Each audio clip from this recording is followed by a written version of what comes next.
Hello friends, welcome to my channel. आज हम पढ़ेंगे फार्माकोथेरापेटिक इन्फ्लेमेटरी बाउलर डिसीज़ के बारे में, जिसमें हम क्रोन्स डिसीज़ भी कवर करेंगे और अल्सरेटिव कोलाइटिस भी कवर करेंगे।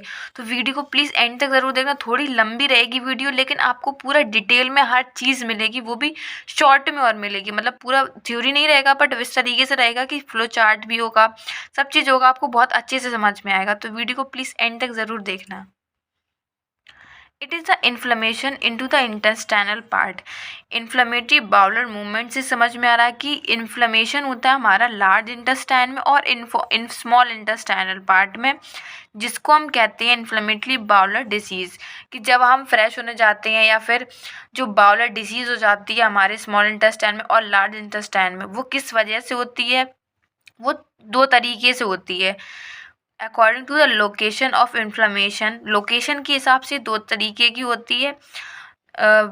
वैसे भी इस the term inflammatory bowel disease use to include two disorder होते हैं।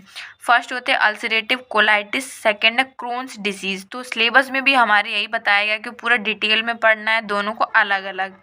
जो अल्सरेटिव कोलाइटिस होती है वो इन्फ्लेमेशन और अल्सर हो जाते हैं हमारे लार्ज इंटेस्टाइन में, उसको हम कहते हैं अल्सरेटिव कोलाइटिस। ये कहाँ कहाँ होते हैं? कोलन और रेक्टम में होते हैं, जो कि हमारे स्मॉल लार्ज इंटेस्टाइन का पार्ट है। और जो क्रोन्स डिसीज़ होती है उसमें भी इन्फ्लेमेशन हो जाता है, अल्सर हो जाता है हमारे स्मॉल इंटेस्टाइन में, जिसको हम क्रोन्स डिजीज़ कहते हैं। और वो हमारा टर्मिनल इलियम जो हमारा पार्ट होता है ना स्मॉल इंटेस्टाइन का, मेनली उसी में होता है, जिसको रीजनल एंट्राइटिस कहते हैं और इलाइटिस कहते हैं। तो हम पैथोजेनेसिस देखेंगे, एटियोपैथोजेनेसिस। पहले हम देखेंगे अल्सरेटिव कोलाइटिस की एटियोपैथोजेनेसिस। तो हम पहले पूरा कंप्लीट करेंगे अल्सरेटिव कोलाइटिस, इसके बाद हम स्टार्ट करेंगे क्रोन्स डिसीज़। तो सबसे पहले इसमें क्या होता है, क्यों होता है ये हमें अल्सरेटिव कोलाइटिस? कि इन्वायरमेंटल, या फिर हमारा इन्वायरमेंट ख़राब है, या हम पहले से मेडिसिन ले रहे हैं एनसिड्स, जैसे पैरासीटामोल, डाइक्लोफेनेक, ये सारी चीज़ें जो होती हैं वो एनसिड्स के अंदर आती हैं। एक्यूट इन्फेक्शन अगर हो गया, स्मोकिंग करते हो, बहुत ज़्यादा स्ट्रेस लेते हो, इसकी वजह से क्या होता है कि ये कुछ फैक्टर्स होते हैं। इसकी वजह से हमारा जो म्यूकोसल इम्यून सिस्टम है वो एक्टिवेट हो जाता है। जब हमारा इम्यून सिस्टम एक्टिवेट होगा तो वो हमें एंटीजन प्रेजेंटिंग सेल एक्टिवेट कर देता है, जैसे कि टी हेल्पर 2 सेल्स होती है, उसको ये एक्टिवेट करेगा। जो टी हेल्पर 2 सेल्स होती है ये रिलीज़ करते हैं IL-3, 4, 5, 10, ये रिलीज़ कर देंगे। ये जब ये रिलीज़ हो जाएंगे तो ये रिलीज़ करेंगे वैसोफिल, लिम्फोसाइट, इस्नोफिल, ये 3 सेल्स को रिलीज़ करेंगे। जब ये सेल्स रिलीज़ हो जाएंगे हमारे ब्लड में, तो वो करेंगे क्रिप्ट एब्सिसेंस, मतलब हमारे जो लार्ज इंटेस्टाइन है उसमें घाव से होने लगेंगे, जिसकी वजह से हमें इन्फ्लामेशन होगा। इन्फ्लामेशन की वजह से हमें डायरिया होगा, रेक्टल से ब्लीडिंग होगी और ग्रेनुलेशन टिश्यू, और हमारे जो स्किन है उस पर छोटे छोटे दाने से बनने लगेंगे। ये होती है अल्सरेटिव कोलाइटिस, इस तरीके से हमारी बॉडी में फैलती है। अब हम पढ़ेंगे क्लिनिकल मैनिफेस्टेशन अल्सरेटिव कोलाइटिस का। डायरिया हो जाता है हमें, एब्डोमिनल पेन होगा, रेक्टल से ब्लीडिंग होगी, वेट लॉस होगा हमारा, और फीवर भी आता है। अब हम पढ़ेंगे non pharmacological management ulcerative colitis का। स्मोकिंग नहीं करनी चाहिए हमें, कटिंग डाउन एल्कोहल कंजप्शन, मतलब जो एल्कोहल कंजप्शन जो लोग करते हैं उसको नहीं करना चाहिए, अवॉइड करने चाहिए एनसेड्स को, मेडिसिन नहीं लेनी चाहिए वैसी। और refraining from spicy and fried oily food, मतलब जो स्पाइसी फूड और ऑयली फूड है उसको नहीं खाना चाहिए, हमें कम खाना चाहिए। अल्सरेटिव कोलाइटिस में 3 तरीके की मेडिसिन दी जाती हैं फार्माकोलॉजिकल मैनेजमेंट में। इसमें 3 मेडिसिन है, सल्फासेलाजीन, प्रेडनिसोलोन और एजाथ्रोप्रीन। ये 3 मेडिसिन दी जाती है अल्सरेटिव कोलाइटिस में। जो हमारे क्रोन्स डिसीज़ होती है ये हमारी स्मॉल इंटेस्टाइन में होती है। तो इसमें भी कुछ ऐसे फैक्टर्स होती हैं, एनवायरमेंटल फैक्टर हो गए, एनएसिड्स मेडिसिन हो गई, एक्यूट इन्फेक्शन हो गया, स्मोकिंग हो गया, स्ट्रेस हो गया। ये कंडीशन दोनों में सेम ही है, जिसकी वजह से एक्टिवेट हो जाता है हमारा म्यूकोसल इम्यून सिस्टम। ये क्या करता है, एंटीजन प्रेजेंटिंग सेल्स एक्टिवेट कर देता है टी हेल्पर 1 सेल।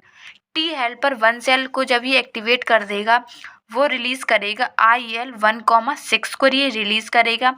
जब ये रिलीज़ हो जाएगा हमारे ब्लड में तो ये क्या करेगा, मैक्रोफेज ल्यूकोसाइट्स को एक्टिवेट करेगा या रिलीज़ करेगा।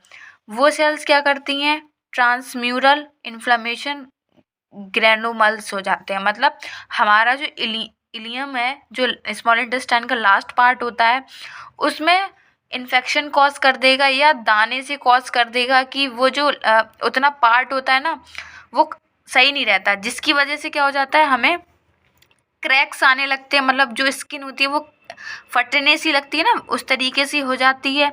या फिर जो हमारा वेस्ट प्रोडक्ट निकलने का एक यही रास्ता होता है, जब ये ख़राब हो जाता है इसकी वजह से हमें उस दूसरा कोई फिशर कहते हैं उसको, दूसरा रास्ता ऐसे लगाना पड़ता है जिसकी वजह से जो वेस्ट है वो दूसरे रास्ते से निकले। या और जब ये रिलीज़ होने लगती है हमारे ब्लड में, तब क्या होता है कि जो ये ग्रैनुलोल्स बनते हैं वो क्या करते हैं, बहुत ज़्यादा पतला कर देते हैं उसको, इलियम को, जिसकी वजह से जो हमारा वेस्ट है वो अच्छे से नहीं निकल पाता है। तो वो जो कंडीशन होती है उसको हम क्रोन्स डिसीज़ कहते हैं। यही इसका इटियोपैथोजेनेसिस है। ये बहुत शॉर्ट में है, आपको बहुत ईजी रहेगा लिखने में भी और समझने में भी। आप देखते हैं क्लिनिकल मैनिफेस्टेशन, क्या क्या साइन और सिम्टम रहते हैं जब हमें क्रोन्स डिसीज़ हो जाती है। क्रोनिक डायरिया होता है, बहुत लंबे समय से डायरिया होगा। लॉस इन वेट लॉस हो जाएगा।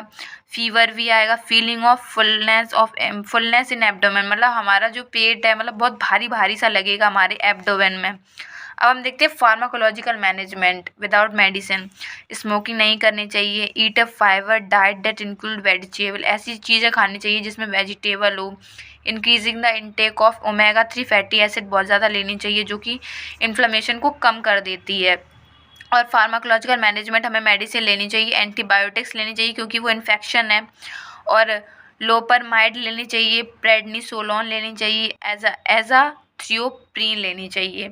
आई होप आपको दोनों बहुत अच्छे से समझ में आए होंगे।